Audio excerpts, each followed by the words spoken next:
Coming up on Mountain News at 5:30, we'll have the very latest on the manhunt for a U.S. Army reservist accused of murdering 18 people, and there's some new information. Plus, an industrial park could be coming to Richmond. Hear from the city's mayor about its future and the help they are receiving. Plus, Mother Nature has no treats for Halloween this year. The details on a possible freeze coming up as Mountain News at 5:30 starts now. Dedicated to Southern and Eastern Kentucky, this is WYMT Mountain News at 5:30.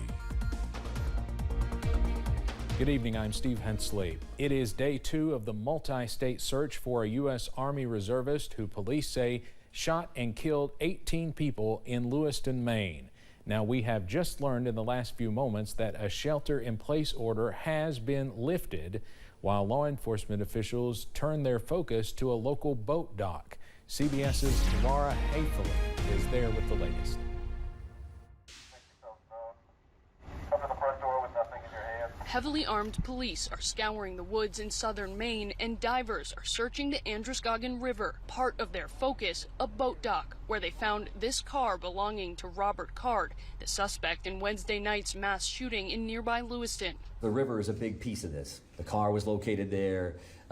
Evidence is located in the vehicle or right there along the shores of the Androscoggin River. A law enforcement source tells CBS News the evidence includes a firearm that Card legally purchased.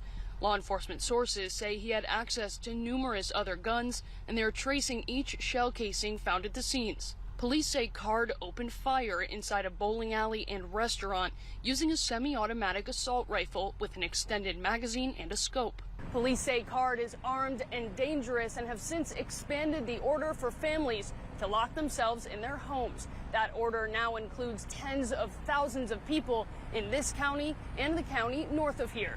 Last night, SWAT teams, K-9 units, and helicopters searched Card's hometown of Bowdoin, focusing on one home in particular. Law enforcement sources tell the Associated Press they found a suicide note and Card's cell phone. Some of the 18 victims have been identified. 13 were wounded, 3 critically. Often these rounds will hit bone, shatter bone, and the bone itself becomes a missile or a projectile. According to the Gun Violence Archive, there have been 567 mass shootings in the U.S. this year.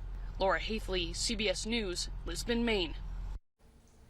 And again, we understand a shelter-in-place order in Lewiston has been lifted. We do not know if that's for everyone or not. That was just coming out of a news conference that was ongoing as I walked out here. So we will, of course, keep you updated on that situation. We've also just learned that all 18 people, all 18 victims killed have now been identified, and they range in age from 14 to 76. With reports of another mass shooting in the United States, would you know what to do if you encountered a dangerous situation? As some call for tighter gun regulations, safety experts encourage people to be prepared. The FBI is reminding everyone to run, hide, fight. The University of Kentucky's Police Chief Joe Monroe says after this week, they have received more requests for active shooter training sessions. The clock is already ticking on newly minted House Speaker Mike Johnson to avoid a government shutdown. If Congress does not pass a funding package before November 17th, the government will run out of money. Johnson's supporters say he can pass a government funding package before the lights go out on Capitol Hill, but it will be a challenge. Lawmakers expect Johnson to target a short-term spending measure. I think that puts the House in the best position possible to actually get some cuts in spending. Any plans would need approval from the Democratic-controlled Senate and President Biden. The judge in former President Donald Trump's civil fraud case says Ivanka Trump must take the stand. New York Judge Arthur Engoron says she's still intertwined with the Trump organization and has knowledge of a loan in question. Her attorneys can appeal. They say she shouldn't have to testify since she's no longer a defendant in the case. They also note she has not lived or worked in New York City since 2017. But Engoron says she needed to file an affidavit to make that argument. The Israeli military says it is expanding its ground operation, a signal of the threatened ground invasion. This as casualties in Gaza grow. The World Health Organization is now calling for $80 million in aid to respond to the humanitarian need. CBS's Tina Kraus has the latest from Tel Aviv, where people are still awaiting the return of more than 200 hostages. Explosions punctuate the night sky along Israel's border with Gaza as an Israeli military spokesman promises an expanding ground operation Friday night. 2 U.S. officials tell CBS News that announcement appears to be a rolling start to the ground invasion. Israeli soldiers conducted a targeted raid in the southern Gaza Strip overnight, with Navy vessels and aircraft striking suspected Hamas military compounds.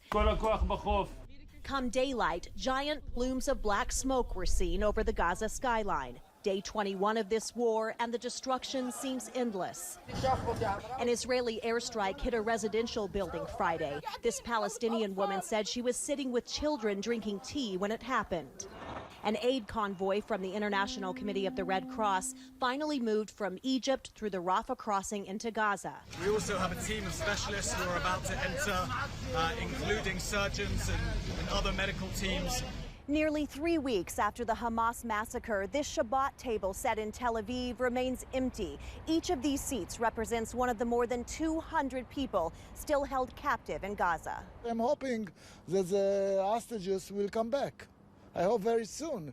Volunteers handed out yellow ribbons expressing solidarity with the hostages. Israelis we spoke with say everyone feels the pain from the October 7th attack. Everyone in Israel know people who knows people that are kidnapped or murdered. Nothing's going to stop this other than peace. A peace that seems very far out of reach. Tina Kraus, CBS News, Tel Aviv. National Security Council spokesperson John Kirby says the U.S. would support a pause to get humanitarian aid, fuel, and electricity in Gaza.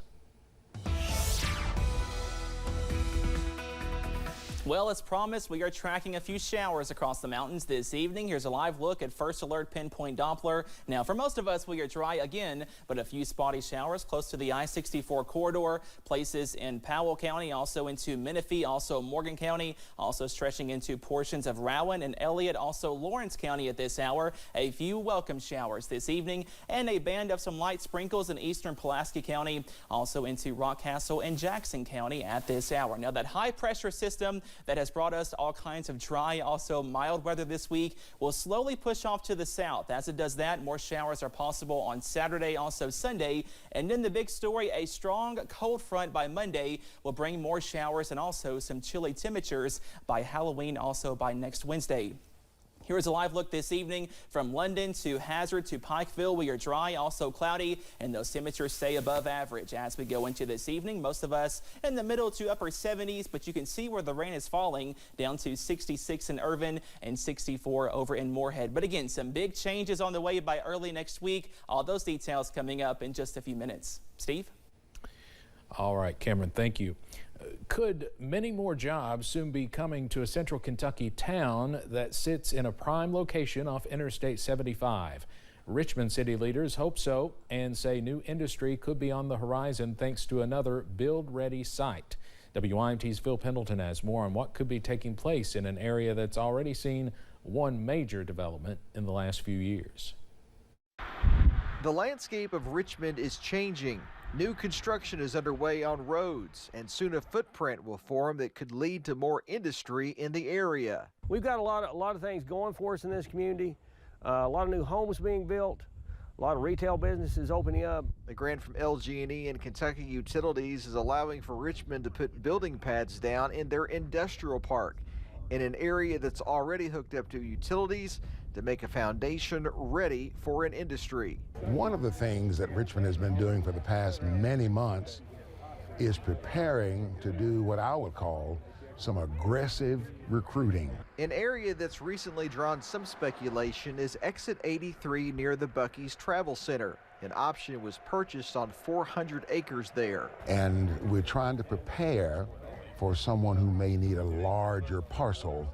And that's why we needed to move expeditiously.